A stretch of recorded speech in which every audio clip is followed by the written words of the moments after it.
Welcome back to Your Haunted Holiday. This is Lisa. And I'm Lindsay. And we have a good one for everybody today because this is a place that we actually stayed at. So we're going to be able to tell everybody what we experienced. Yes, it was exciting. We've been kind of waiting to go out. Obviously, we've been social distancing and trying to be responsible along with everyone else. So we came up with a way that we could social distance, but we also got to potentially experience some hauntings. Yeah, because we were not going to go anywhere unless we felt comfortable. And I will say this place put a lot of things in place to make us feel a lot more comfortable. They were cleaning everything like nonstop. They wore masks.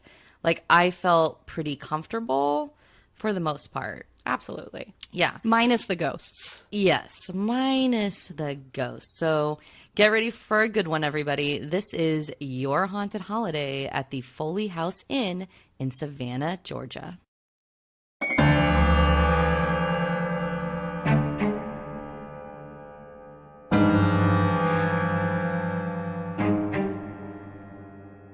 Before we get into our episode, I have a quick update for everybody. And as our listenership has grown, we've had quite a few people ask us if we have merchandise available. And we finally do. So if you go to yourhauntedholiday.com, you're going to see a new merchandise section where you can buy anything from t-shirts, tank tops, stickers, magnets, and even masks with the Your Haunted Holiday logo. And just for the next 48 hours, there is a 35% off discount code on the website that we are doing this through. So if you want a discount, then act quick and go get your Haunted Holiday merch.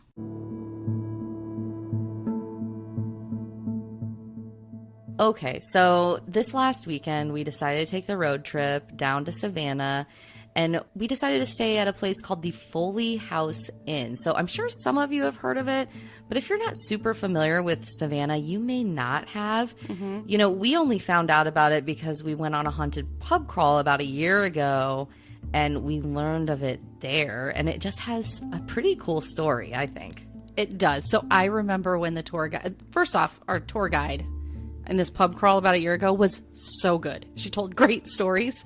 And I remember thinking as she was saying this, oh my gosh, we have got to book a room in this little place. And it's a bed and breakfast. So it's pretty small. There's not like tons of guests moving in and out of it. It's private, quiet, and really haunted. And they accept dogs, everybody. Yes. We could not believe this. So, you know, we didn't have anybody to watch Lindsay's dog. And when we were thinking about this last minute, we were like, well, maybe there's a place that accepts pets. And sure enough, this Foley House Inn, they love dogs, maybe more than the people, but they love dogs. And so we brought her dog, and that was a pretty cool experience to be able to do too. I couldn't believe it because this place is old and kind of fancy, I would say. And, you know, they take good care of this place, right? So, but they really love the dogs. Yeah. And think about it like this, like, when you're walking through historic downtown Savannah, you know, you see all these beautiful old like brownstone mansions, right? Mm-hmm. And I always thought, what would it be like to be in one of those? Because they're just so neat. That's what this is, everybody. It's like an old mansion that they have turned into a bed and breakfast. Right. It's really, really neat. The other thing that's really cool about this is it is right on Chippewa Square. So Savannah has all these beautiful squares with gardens and statues and fountains all throughout the city. Chippewa Square is actually where they filmed Forrest Gump, and where Forrest Gump is sitting on the bench waiting for the bus, and he's offering like a box of chocolates and that kind of thing. It is literally right there. Right. It's beautiful. Yes. So you know it's right in the heart of Savannah, and it's on this really cool place that was so beautiful that that's where they filmed all those scenes. No kidding. And Forrest Gump, it's iconic. Everybody has seen it. It's recognizable. Yeah. You know, the other thing about staying in this place, and we're going to get into our stay in a lot more detail here in a bit, is what's interesting is the whole time outside there is just haunted tours. Yeah. And they're all stopped outside this place, and they're all telling the story, which me and Lindsay knew. So we could kind of overhear it like every time we took her dog out to go to the bathroom. There was people watching us leave this place thinking about like they just heard the ghost stories happening there. So I thought that was kind of cool too. I thought so too. I thought it was neat. So let's get into the history of the Foley House. It was actually built in 1896 by Honora Foley. And before she built this, let me give you some history on the land where the house is built really quickly. Obviously, if you go back and you listen to episodes 1 and 2 of our podcast, we really delve into like the Civil War. We also delve into the Revolutionary War, yellow fever, all those things. You can go back and listen to those and hear a lot more about the history if you haven't already. But one thing that I didn't even realize when we were staying there is that it was actually originally the land, a Jewish cemetery for the original people that were living there. And they actually stopped burying people on that cemetery in the mid 1750s. But what they did in order to clear the land for building properties is they actually just moved the headstones. And they didn't actually move any of the bodies because they were scared that they would like dig up these bodies and they would get things like yellow fever or some kind of disease. Oh, yeah. And so this is actually a pretty common practice throughout Savannah. Like a lot of the cemeteries have been moved or like, you know, kind of shuffled to the side a little bit. So most of the places in Savannah, like you are standing over dead bodies because they've moved cemeteries. And this land in particular was built on top of this old Jewish cemetery where the bodies are still under there. Does that include Chippewa Square? Yeah. Okay. Yep. Now, I thought that was interesting. The other thing before it was actually built by Mrs. Foley is it was actually built also on top of where a previous house was that was burned down in the Great Savannah Fire. So back even before this in the 1800s, there was this huge fire, burned almost the whole city down. And that house was one of them. So when Honora Foley decided to build this place in 1896, she was actually a widow. In addition to her husband passing away, her daughter actually passed away too. And her daughter had 5 children. So she took them in with her into this bed and breakfast that she built along with her daughter's husband. So her son-in-law. So she was really kind of like an upstanding member of the community. She had a lot of respect from people because it wasn't easy. Like she was a businesswoman, and this is the late 1800s. That is not an easy thing for a woman to do back in those days. Like you have a lot of scrutiny on you, right? Yeah. Now, here is a legend. I'm going to get into the legend here for a second, okay? And then I'm going to tell you what is true. So essentially, she's this, like I said, upstanding member of the community. And then on her deathbed in 1914, she confesses to something. And what she confesses to is murder. I kind of liken it to self-defense, but you decide, right?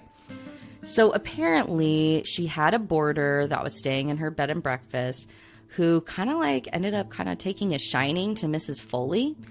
And she was not interested, right? And he was kind of like being creepy, and she kept trying to like put him off. Well, one night she's sleeping in her bed, and she wakes up to somebody laying in her bed with her. And then this individual proceeds to try to strangle her. Ooh. She panics. She can't scream because he's strangling her. She grabs a candlestick on her nightstand and proceeds to beat him over the head with this candlestick. And he ends up dying.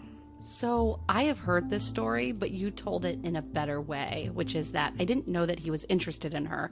I thought he was just some sort of random guy that had booked a room and she woke up to him trying to strangle her in her bed. But that is really scary. And it was Mrs. Foley in the bedroom with the candlestick. Essentially is how I feel about it. Clue, yes. Exactly. So, and also, we do know she confessed to something on her deathbed, right? Exactly what was said. Like, there's all kinds of different versions of it. I'm telling the most common version. I'm going to get into some other theories that are out there about this murder down the line here. So she beats him over the head. She kind of panics. She's like, oh my God, what am I going to do? Like, this guy is in my room. I don't want to call the authorities. They might try me for murder. Like, I don't want to go to prison forever. So she ends up contacting one of her friends, Matthew. And Matthew is a brick mason. And he was also a boarder that was staying there at the Foley House Inn.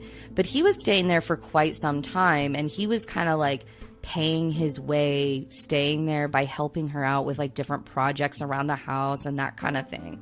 And so she convinced him to help her get rid of the body. And so what they did is they actually bricked this person into the walls of the home. So she lived the rest of her life knowing and living in this house. I didn't even think about that. Yeah. Knowing that this body of this person that she killed is buried in the walls. And nobody knew a thing other than Matthew, her friend, the brick mason, until she was on her deathbed and confessed to this. Wow. So once she confesses, everybody thinks she's just like in delirium, like she's getting ready to die. Like, this can't possibly be true, right? Like, nobody actually takes it seriously, right? Fast forward to 100 years later. In 1987, they are renovating the Foley House Inn and actually connecting it to a brownstone next door. So they're tearing out walls and stuff like that. And lo and behold, they find skeletal remains of a man bricked into the wall. Wow. Stunning. Right? And nobody believed it was true. Like, that story and rumor had been out there for like years. There was also a rumor that, you know, there was somebody who did go missing in Savannah that happened to be staying at the house around this time. And they think he was like this wealthy exporter that like was kind of in and out of town. Like, people didn't really know him very well, but he like went missing. And they actually supposedly asked Miss Foley, do you happen to know what happened to this guy? And her answer was, he checked out. Right. Interesting. And so people speculate that might be who it was, but the body has never been identified. And nobody really knows who this is, right? It's funny that you say he was an exporter, I think, because I feel like that is like a fictional career only in Seinfeld. He's an importer, exporter? Yeah, Vandelay Industries, right? I mean, but I guess it must be a real thing. But I also read a bunch of different things. One was he was an exporter. One was he was a traveling salesman. I mean, there is a lot of different theories. And one of the theories, in fact, that's actually pretty prevalent is not that this guy tried to go in and strangle her, but that he was wealthy and they decided to murder him for the cash. Oh. And they wanted his money. Wow. So yet another version of events. Right. So that would be a real murder. The other one, the first version, for sure self-defense. I like the first version of the story I better. do too. But you know, it's Savannah. I mean, of course they found a dead body in the walls. It's Savannah. There's like so much tragedy and hauntings and just the stories are endless in Exactly. Savannah. Well, and this is my favorite part of the story. So, like I said, they have no idea who this person is that's in the walls. He's unidentified. So they ended up calling this person, the staff at the hotel, Wally, because he was buried in the walls Right. of the love hotel. That. I love that. Me too. Now, the other thing I will say is, you know, up until this point in 1987, before they found this body, there was never really like any stories of hauntings or strange things occurring there. But as soon as that body came out of the walls, there were stories starting to pop up.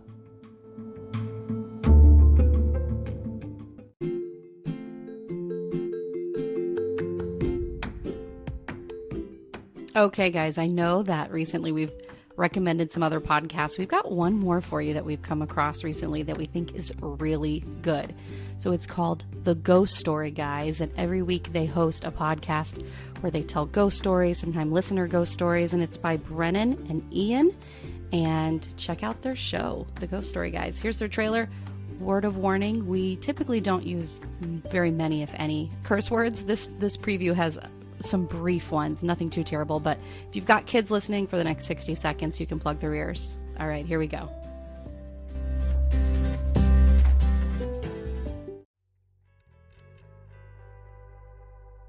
I'm Brendan Storr. I'm Ian Gibbs.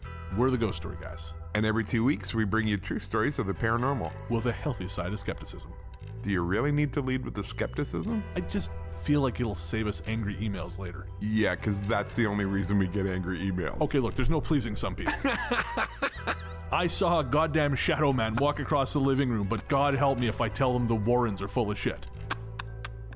Anyways, you can find us on iTunes, Stitcher, Spotify, SoundCloud, CastBox, and everywhere else podcasts live. That was great. I don't know if they'll play that, but it's great.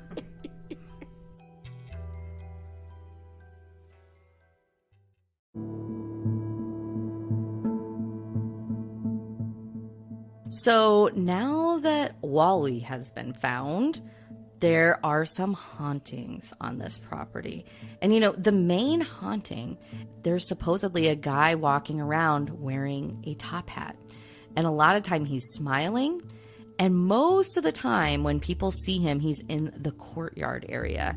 And I gotta say, everybody, the courtyard is so cute and pretty. It's beautiful. It is like a private courtyard. There's a fountain back there. There's tables for you to sit down. Mm-hmm. Like, it is really Nice cool. of like lots of nice little plants, and it's really cute. Yeah, and so that is Wally's favorite place to go. Who can blame him? Yeah. Right. And Lindsay, you said that Wally's supposed to be somewhere else when we were there too. And I didn't find that information.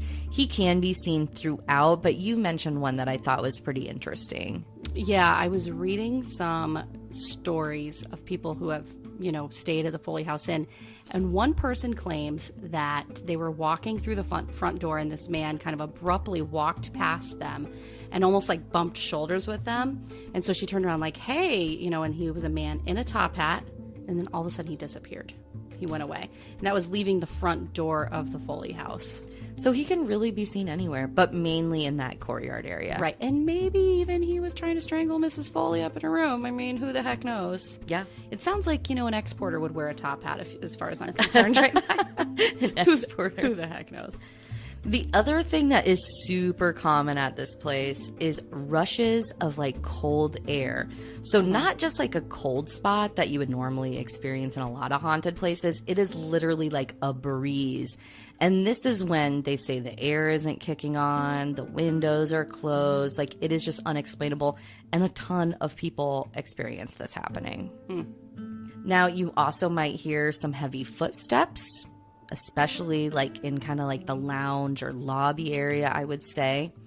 There is light banging on the walls, maybe like a tapping. If I hear light banging, that's kind of how I interpret it.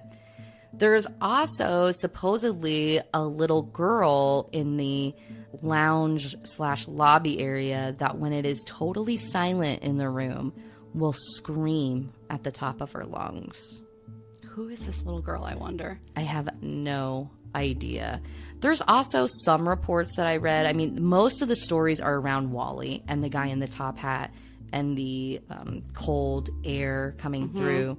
But there have been some reports of little kids laughing in the halls and that kind of thing. And remember, Mrs. Foley kind of took in her 5 grandkids. Right. So maybe, it's tied back to them. Maybe. And you got to think, too, all the history of just the land, right?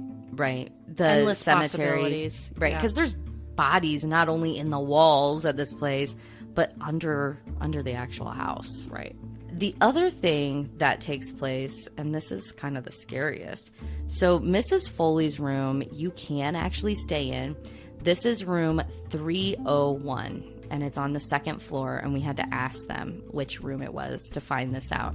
So you can stay there, and apparently if you're staying in that room, you may feel what feels like a guy getting in your bed and maybe even like choking you a little bit. Nope. But I would love to stay in Mrs. Foley's room. I know. I would just lose a little sleep over it. I know. We did not get to stay in Mrs. Foley's room, unfortunately. It was already booked.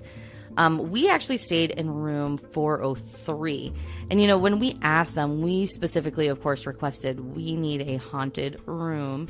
And they said, there is different activity in all of the rooms in the house. There's not a single room that's not haunted, some more than others. And so they said room 403 has a lot of activity. So we went with it. The other thing is you could, all of it's old, all of it's haunted, but they did break into that wall to get into the other building next door and to expand to the bed and breakfast. So you've got the original Foley House Inn, and then it's been expanded. So you could, of course, stay in the newer area, which I'm sure the ghosts are there. I mean, my gosh, think about all the things that have happened in the land. But you could just request also if Mrs. Foley's room's booked, you could request to stay in the original house. Right. And that's what we did. It was beautiful. Yeah, it was really cool. It's obviously old, but it was renovated. I was very comfortable. I thought it was very nice. It was gorgeous. They had a huge king-size bed. The room was really big. You also had windows, surrounding, 2 of the full walls. And we had this view of this, beautiful, steeple, right next door and the courtyard. Right. And so from our room, there's actually it's almost like a balcony, I guess, that was easy access to. Mm-hmm. That was kind of a public space. But from there, you could see Chippewa Square. You could see the courtyard where you can look for the guy with the top hat. You can also see the steeple of the church. And everybody, I know everybody's seen the movie Forrest Gump. Think back to that first scene in Forrest Gump where that feather kind of is floating down and you see that beautiful church steeple in the background. Mm-hmm. That is the steeple that you're looking at. It is literally right there next to you. Right. It's pretty cool.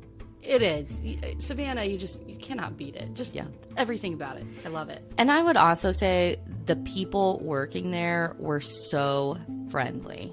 I mean, very accommodating. They noticed we were the ones kind of obviously staying there because there wasn't a whole lot of activity in town. So I think they made an assumption.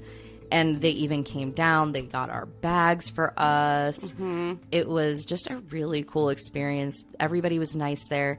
They have things like wine hour every night where they'll serve you wine.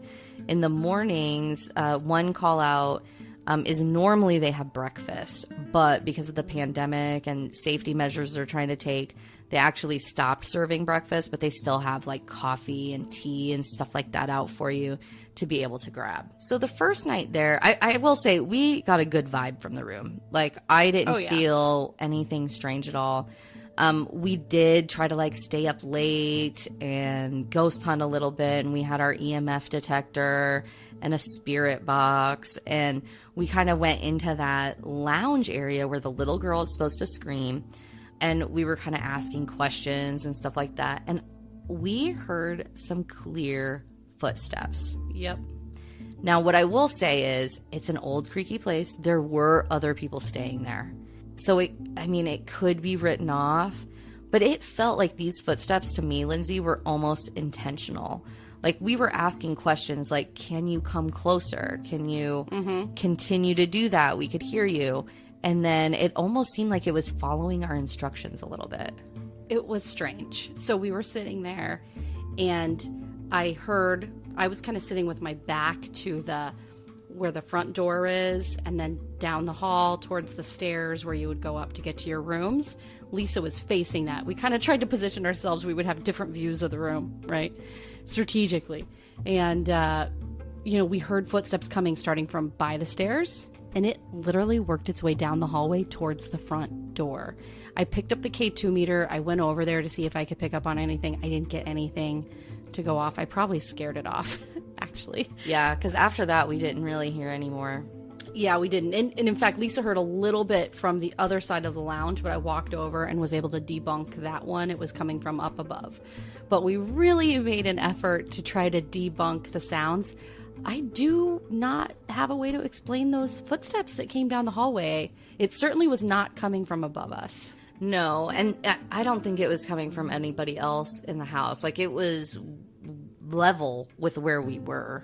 Absolutely. Yeah. Well, and then that same night, so there were some other people staying there, and they told an interesting story about that lobby area. Right, they did. So these people, apparently they go there, I think, every year with their family. And this was their third year going to the Foley House Inn. And so we were asking him, have you ever experienced anything here? And she said she hadn't personally, but that she had a friend staying there who the time previously swore that they saw a woman standing by the window in that lobby area and pointed it out to everybody and was like, do you guys see that? And they were like, what are you talking about? I have no idea. And he just kept saying, and he was the only one that could see it. And so he kind of thought he was like going nuts. But for whatever reason, it just presented itself to their friend, but nobody else could see it. And he was just very insistent that there is a woman standing there, and he could not believe that nobody else could see it. And apparently he was also a skeptic. So That's true. he's now a believer. Yeah. So the first night, I think that was pretty much it, right? Like the footsteps was the main thing that we encountered. That was the big thing, but we did take the K2 meter outside to Chippewa Square when we went to take my dog out. The other great thing about having a dog at this place, if you need to take your dog, is there's so much green space around for restroom breaks. So we took her out for her last little outing, and it was dark. Lisa was carrying the K2 meter, and it consistently went off throughout our time in Chippewa Square, and we couldn't really explain it.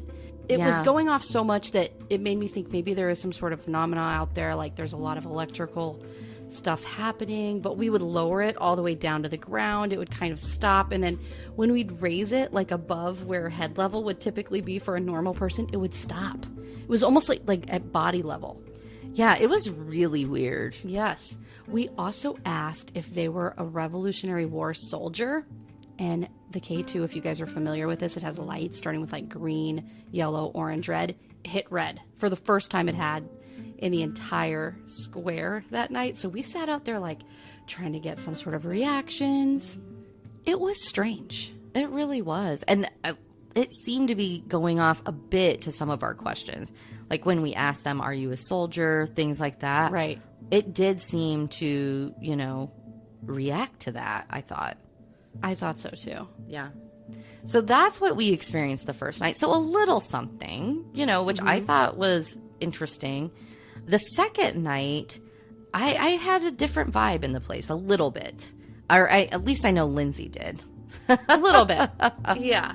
I mean, that's just the way I get paranoid about this stuff. I get to thinking about ghosts standing over the bed or something like that.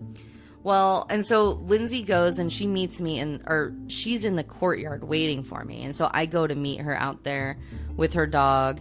And she's like, I'm getting the creep vibes out here, Lisa. There's just something not right. I have goosebumps. I was getting the chills. And it was not coronavirus. I was just getting the creeps. Like I was getting goosebumps, and just I felt like there was somebody around. But I mean, I'm not a medium. I'm not a psychic. I have no idea. I just had a creepy feeling, and maybe knowing it was haunted and it was dark, and I was out there by myself. Yeah. Creeped me out. Well, and we stayed out there for a little while. And what was funny is like we're sitting at this, table, and we have our K2 meter out, and we're asking questions. And then at some point, Lindsay's like, let's get out of here. I've had enough of this place. And I was like, are you serious? Like, okay, sure. Well, we had the spirit box out too, and there was some like tapping noises. And I forgot about that. Yeah. It could have just been, who knows? I mean, it's an old place, right? I didn't necessarily think for sure it was some sort of a ghost, but I was just creeped out. Yeah. I mean, I will say, later that night I went out to the courtyard too by myself, and I did get a bit of a creep vibe as I was well. just waiting on that guy with the top hat to just show up. I was waiting because I was walking there's different sections of the courtyard. So I went from one to the other, and I was like, oh my gosh, so that guy in that hat's going to be standing over there. And that did not happen, thank goodness. Yes. Well, I mean, I guess it would have been cool. Well, But it would have been scary if I were by myself. Yeah, I agree with that. Well, and so then we went back up into the room, and just as a side note, everybody, our ghost hunt, at least for me, got cut a little bit short. And I had an allergic reaction at dinner, and so I had to take Benadryl. And if you listen to the show, you know that I have no trouble sleeping through anything. And so this was definitely not an exception on night 2, which was our last night there. So she's all drugged up on Benadryl, recovering from this really kind of scary allergic reaction situation. And I'm up by myself. I could just hear you complaining. Like, of course you're asleep right now. Like, I could hear you out of the, out of my twilight. I could kind of hear you complaining about it. But what was weird, tell them what happened once we were asleep, because I do remember this a bit. I was kind of in and out of it at this point. Yeah, so obviously we have my dog Brandy with me. She sleeps in the bed, and she was sleeping at the end of the bed, kind of by our feet. And I was sleeping. I was actually sleeping, thank goodness, right? So I woke up to her barking. But here's the thing about Brandy. She doesn't do a full bark in the house typically. She kind of does it like under her breath, kind of like, And she was like looking at the corner of the room and barking at it. There was nothing there. I looked, I thought, oh God, please don't let there be, something over there. Lisa's going to have to wake up if that's the case. But no, she consistently did that. I had to kind of tell her to be quiet so she didn't wake up other guests. I do remember hearing her. And I was surprised because Brandy does not bark that much. No. It is rare. And especially at night when she's sleeping. She's a deep sleeper. I've never heard her get up at night and bark at anything.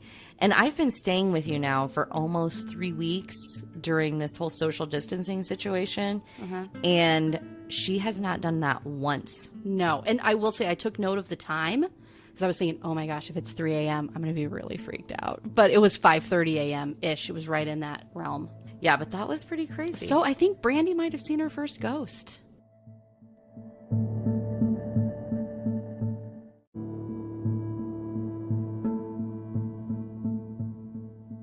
Okay, so our stay there was really cool. Everybody there was super friendly.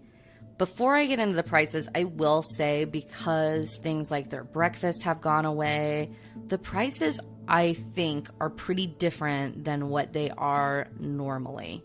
So I feel like me and Lindsay got kind of a deal on it.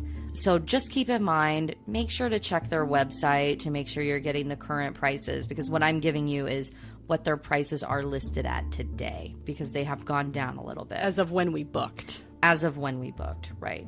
So their rooms go from, and it's pretty affordable right now for a really cool brownstone mansion bed and breakfast experience in Savannah in downtown.